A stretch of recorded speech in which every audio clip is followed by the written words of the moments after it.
Right now, we have over probably 80% of our African American children who are not reading at grade level proficiency. But yet we're talking about STEMs and all of those organizations. But our children, so many of our children will not be a part of that because they cannot read. I'm beginning to see that could have signaled a sense of community, could have signaled a sense of collective collective dream together, because now the game that they were playing was sort of uniting the people, because now the people are discriminated against, but instead of going home to cry, they organize themselves and do something that can make them feel proud of themselves. Now they call it the Negro League. They were rallied around with the people. When my parents came along, they just had to register to vote. And so that's what they did. And they wanted to make sure that everybody else had registered to vote. So people who had not registered to vote, my father had his truck filled with people, taking them to make sure that they had registered before time.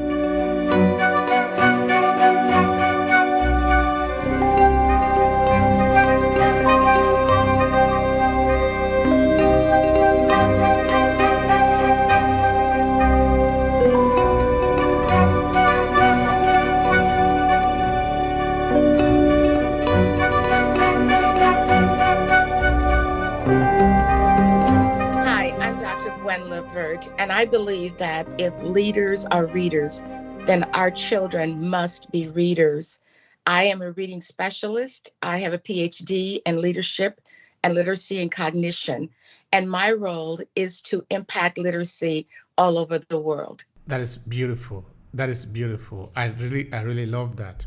Now, let's take some moment to learn about you, because that is important for us. And of course, later on, we're going to be talking about your father as something of historical importance for us.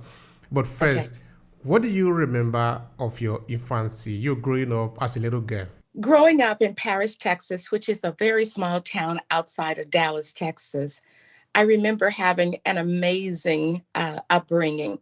My father was a political activist. He was the president of the Campbell Soup Company. He was president of the NAACP. And my sister and I were the first to integrate middle school. We were the only out of 4 African-American children, we were 2 that integrated.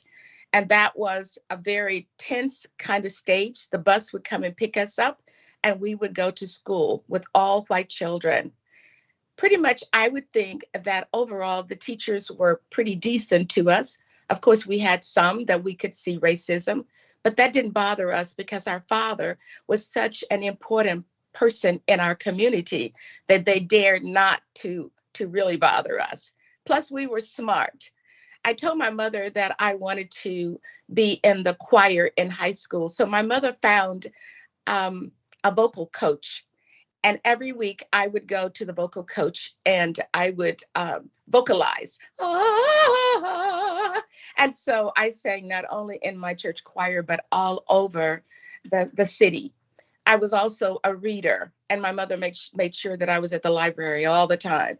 And so I would take, since most of the kids would not talk with me, I took my book everywhere I went. And that was my road to literacy. I knew that I wanted to impact not only the children in my community, but also children throughout the world. I became a teacher, an administrator, curriculum director, university professor. And once I got my PhD, I moved to international work in the Middle East. So here I am today. I started writing children's books because my mother was a poet, and at church we would recite poetry. And so that was just a part of my life. Langston Hughes, Eloise Greenfield, all those people were a part of my life and my home. And my mother was a journal writer, so I began to write journals. And so I have written award-winning children's books.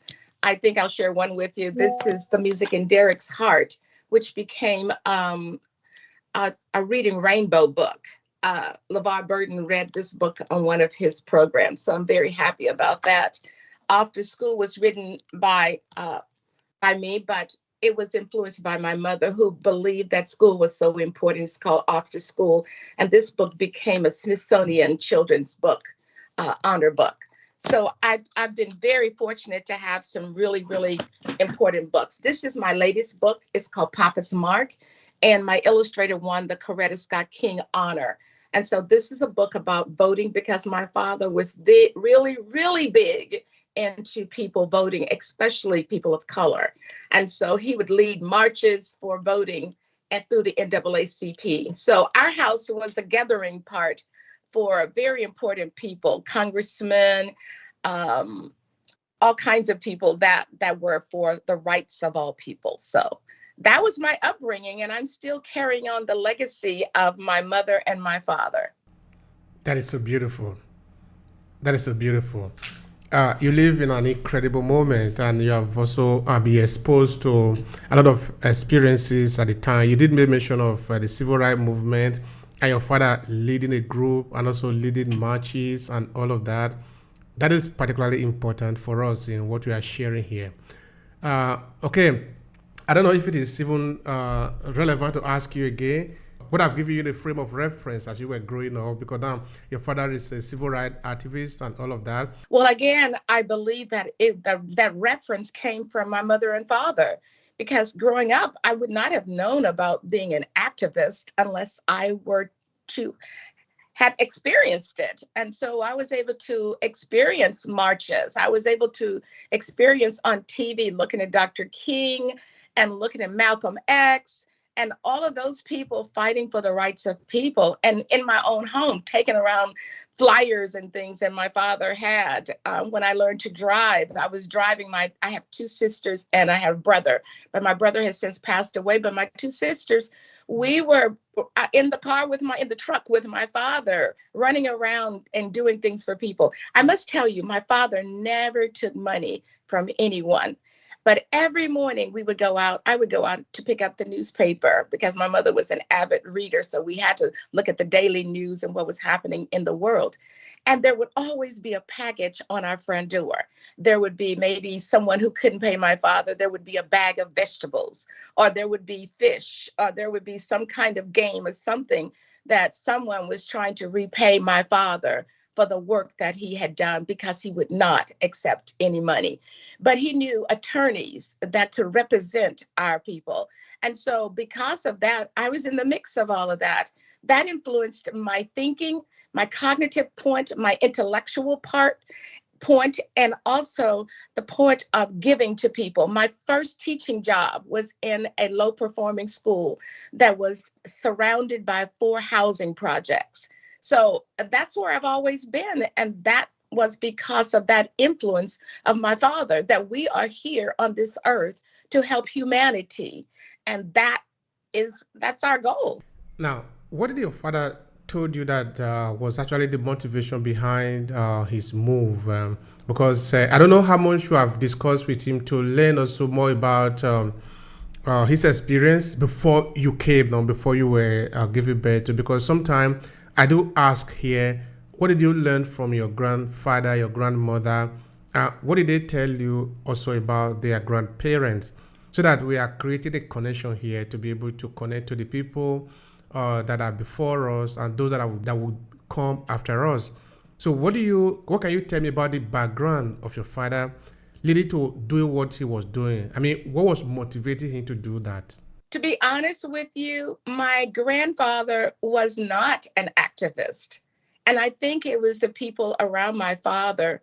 He was around all kinds of people from Campbell Soup. But my grandfather, he worked in a slaughterhouse, so he did not have a profession. That was it. My great uncles were not educators or activists. They were just poor men who worked really, really hard. My great grandfather on my mother's side, he was an entrepreneur. He was a pastor of a Pentecostal church, and he owned a grocery store. And that was his way of giving back to the community. I think that it was the people that my father was around growing up that influenced him, especially, we're going to talk about the Negro League later, but he said he was a part of an integrated league. And he said that they they did not want when they would stop at different cities, that he could not eat in the restaurants with the other players. And finally, the players decided Battle is, that's my maiden name, Gwendolyn Battle. And they would say, Battle is a part of our team. And if these restaurant owners cannot let us eat here, then him eat here, then we will not eat here. And I think that was the start of my father's movement, because of being in that or on that integrated team, where I think he was the only African American there. But he was great, and all the baseball team members knew that, and they said, we're not going to eat in this restaurant if Battle is not. And he told me that was the beginning of his fight for freedom for everyone. So, which means now there were these white Americans who were also supporting your father in his whole right to be a person, to be treated as a human being, so that the restaurant didn't want to treat him as a human being, that they were not be allowed to eat as a regular person. So this team member of his, who are white American, were supporting him, and they didn't also want to eat there because their team member was not treated right. Is that what I'm hearing? Can you clarify that for me? That's exactly what happened. And he said they would go from place to place to place, and they would always have a white family for him to stay with. But at this time, I think they were all fed up with the discrimination that they were seeing, and they weren't afraid to fight for my father. And that was the beginning of his fight for the liberation of Black people and other marginalized people. All right. Thank you so much for sharing that. And that is also important for us to know. There was a popular South African musician who is late now. His name is Lucky Dube. In one of his songs, he said, not all black men are my friends, and not all white men are my enemy. And that is an important point that we need to make sometime, that when we sort of talk about the European or the Euro Western idea against African people, it doesn't necessarily mean that every European is believe in that. It doesn't mean that every African is a victim. So there is a very fine line there that sometimes we need to trade, and it is talking about the human being, because in human being we are very complex sometimes. But anyway, that is very important for you to clarify there. Now, you talked about your father. What do you remember of the marches that you were talking about? Can you share some instances with me of some cases that you remember of those civil rights marches as you were still growing up? I think we didn't have major like the March on Washington and those kinds of things that were going on, but these were small town marches getting people to vote. But I really can tell you more about us putting together flyers and going from door to door in the housing projects. We lived in a little community, but up from us was a housing project. And it was so amazing to me that we never thought of it as a housing project, a low income housing project, because those people were part of our community. They were part of our church. But my father could galvanate all of those people together through flyers, and then we would meet at the church. The church was always the starting point for the things that we did, and we would meet there and then march to the county office. And so that would be done pretty much in every election, every voting election. Keep in mind that Black people had to really go through a lot for the right to vote, taking tests, poll taxes, all those kinds of things were going on in order to be able to vote. And so I remember once I learned to type, I was typing out flyers and things to be sent around and talking to people, don't forget to vote. My father would come to our church and then go around to other churches to talk about the Voting Act and how important it was for us to be there. And so we did that quite often. The marches, I think, pretty much were done through Campbell Soup, where they were voting for more money, picketing for more money. And so he would have those people there. And then it just kind of moved into from a workforce to actually voting for the rights of people. And the attorneys that were a part, they would come out and vote, and also to march and walk with us. So it just all depended on what was going on and what we needed to do to get a bill passed. Yeah, right. Thank you so much for that. And you also make mention of vote poll or something like that. I don't know if I heard that correctly. Could you expatiate on that? What does that mean? Well, when they there were poll taxes and that they had, so they had to vote to say, you had to have your taxes already paid up, and if your taxes were not paid up, then you could not vote. So that was way back in the day. My parents didn't have to do that, but that was way back in the day. When my parents came along, they just had to register to vote, and so that's what they did, and they wanted to make sure that everybody else had registered to vote. So people who had not registered to vote, my father had his truck filled with people, taking them to make sure that they had registered before time. So I've done a lot of research on this because my time period of writing is during this time from the Civil War period up until 1865, all the way up. And so throughout that time period, up until my father's time period and my time period, is where we're looking at making sure that people are out there moving. And there are people today who are still doing that, calling people up, telling them, getting on TV now, social media now is getting them to vote. So it was just a more of a walking kind of thing, drive by, putting flyers every place, and then just really going into churches and talking to people. And that is being done today in Black churches all over the world. These poll taxes that people were being made to pay before they could vote, actually to make sure that their taxes were in order before they could vote, was that something that was only within the African American community, or it was for everybody? What I mean is that, what if white people didn't meet that specification? What if they didn't pay their taxes? Were they also allowed to vote? Could you clarify that?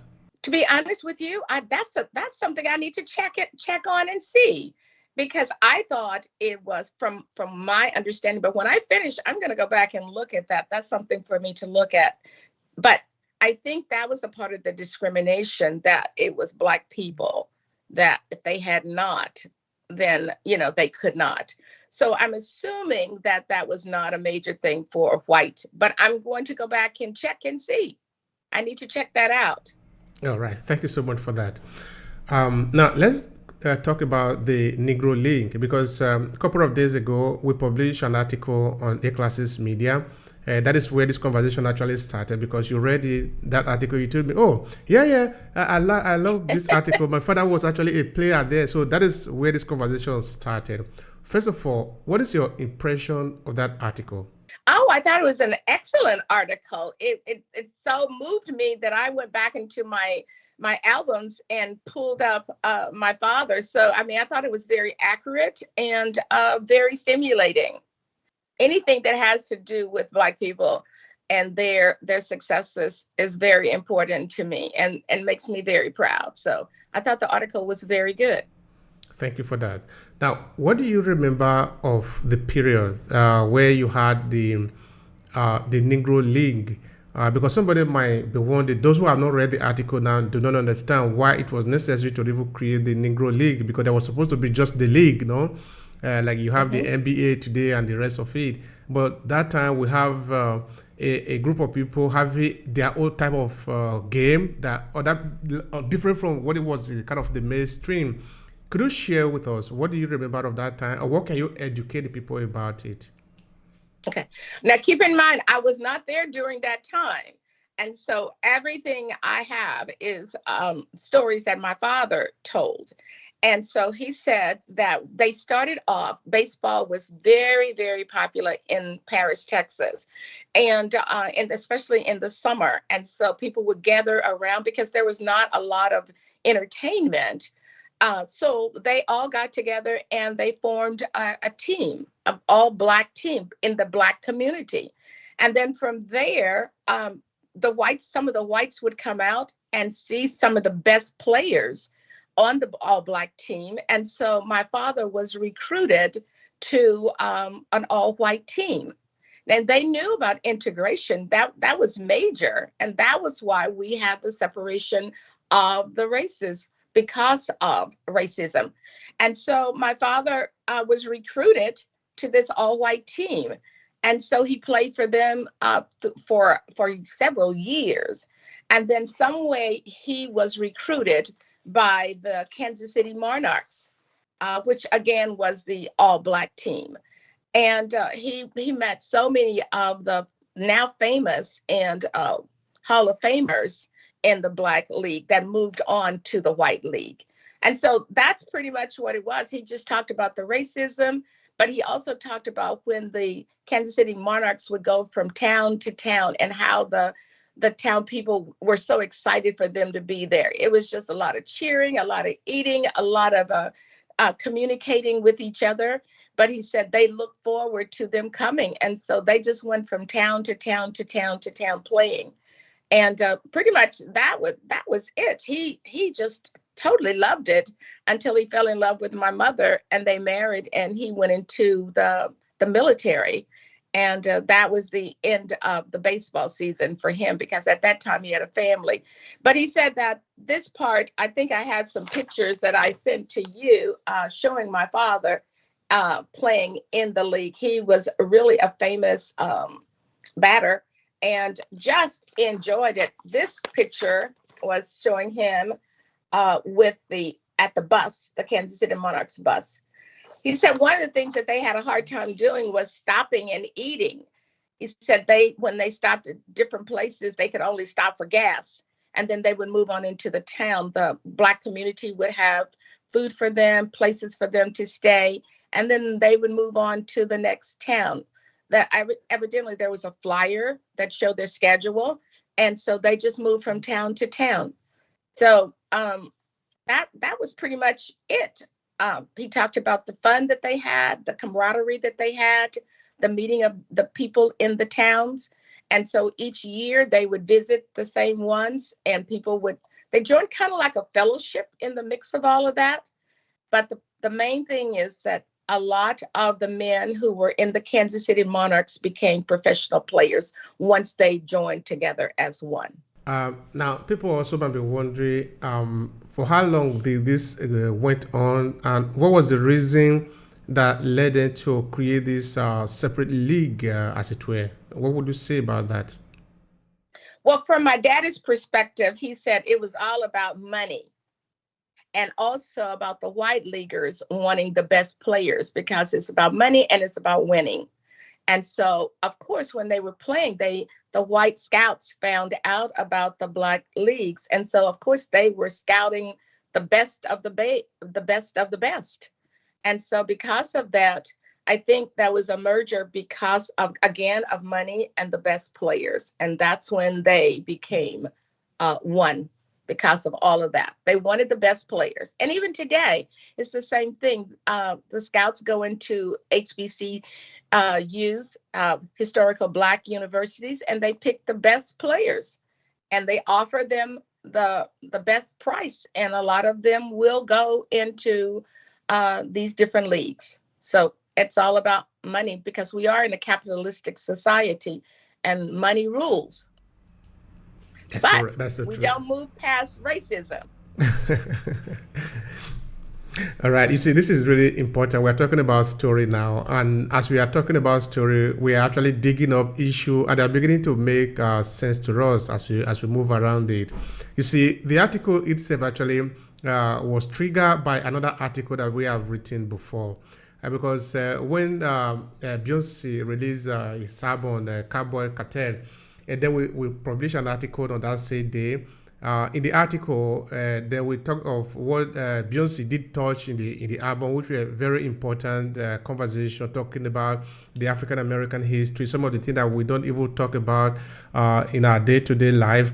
So some of the people who read the article actually suggested that they also needed to learn more about this. They needed to learn more about that. So that is why we went on to actually write two article that explain some of these things that were hinted in Beyonce's album.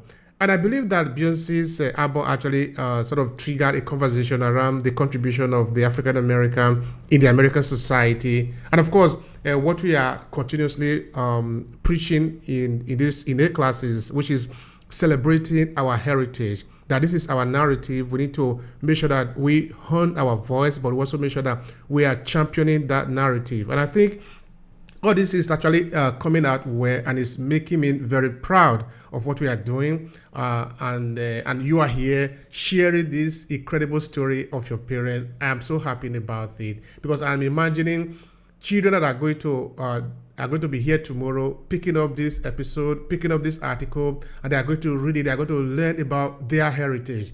I think that is what we are supposed to be doing. And I think that is what Beyonce did there that bring this conversation on now. So what is your thought on that? Oh, I agree. So when you asked me, I was really excited because I'm in the process of writing a story about my father and the Negro League. And it does bring a lot of pride that our talents are being exhibited, and people are recognizing it, because I think we need to know, when I think about the Africana framework, is who am I within this social structure? Who am I? And then who am I within the governance structure? That means who am I within the culture that I'm in?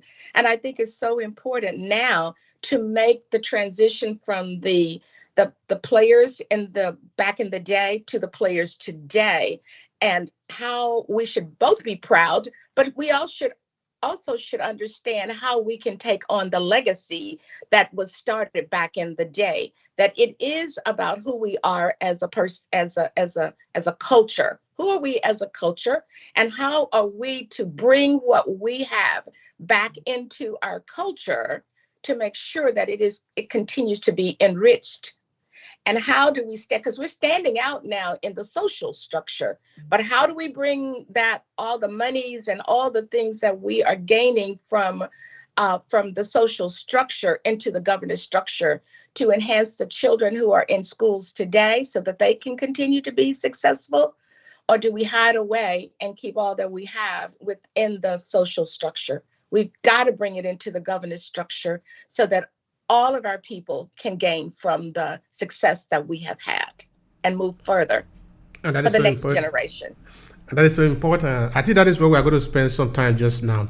But before we move there, which is in the education, in what you are doing, and also what you are proposing as a better way to confront the situation. Now you were talking of the player there in the Negro League.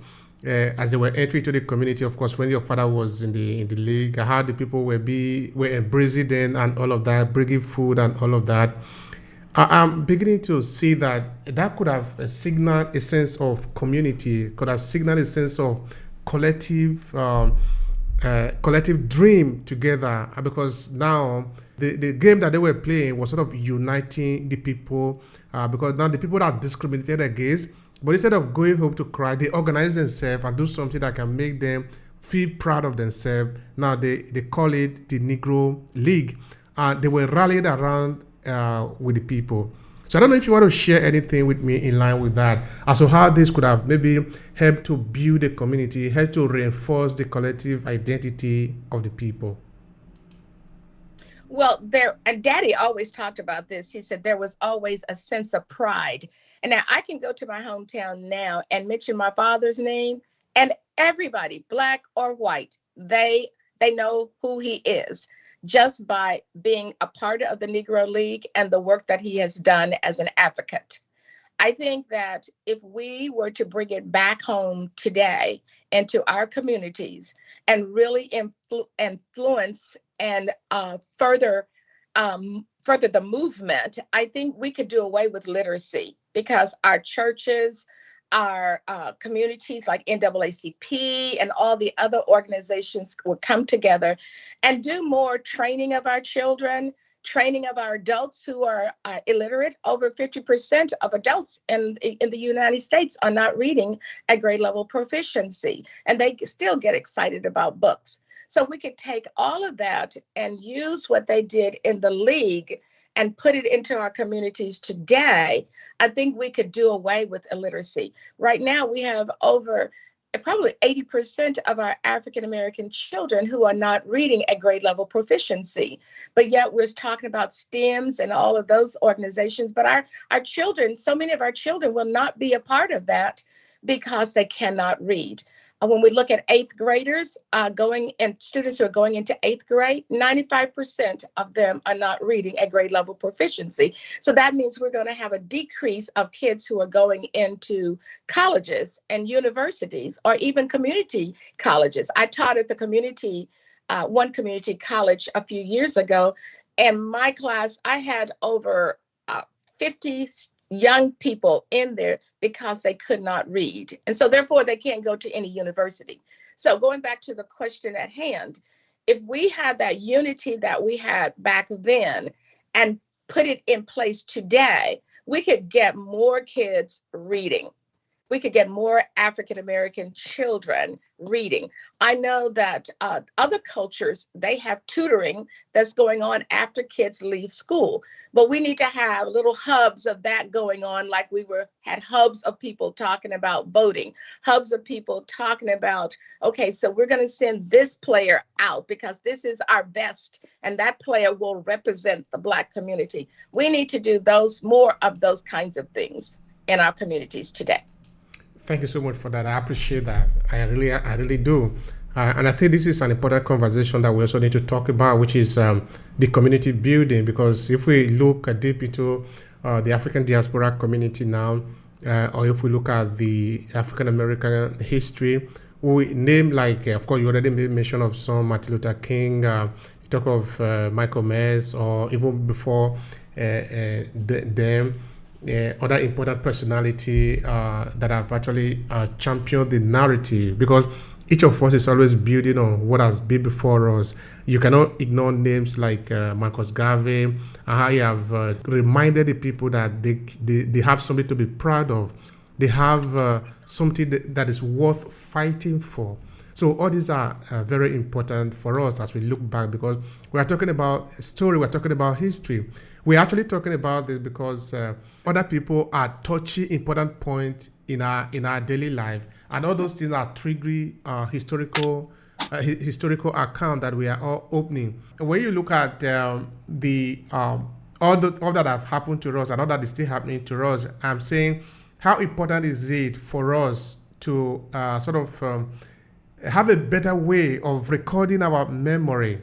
Because now you are talking about your father. If you don't have anything that is put down for you to remember him, it will be difficult. Okay, for you it might not be that difficult, but for your children and the children that is going to come, you don't have something to hold, to sort of think back. It will be difficult for them to remember what have happened in the past. So I'm talking of the importance of us documenting our experiences, so that those that will be here after us can have something to look into or to look at, to be able to remember the kind of life that we have lived.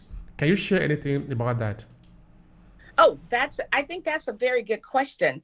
I think where my mother and I were taking pictures and videos, I think with social media now, the documentaries that I'm seeing all over the place, I think like now there's one on Shirley Chisholm that Regina King is the starring actress in that. I mean, we need to do more documentaries and more videos and recording, continue the recording of those kinds of things for children. And also writing more books. I want to, before I leave this earth, I want to write more books about our past and the role that we played in it.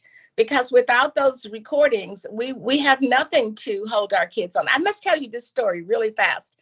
So there was a mother that I talked with, and she said that her son was fooling around with gang members when she was at work. She had no idea. One day she came home and she found out that he was.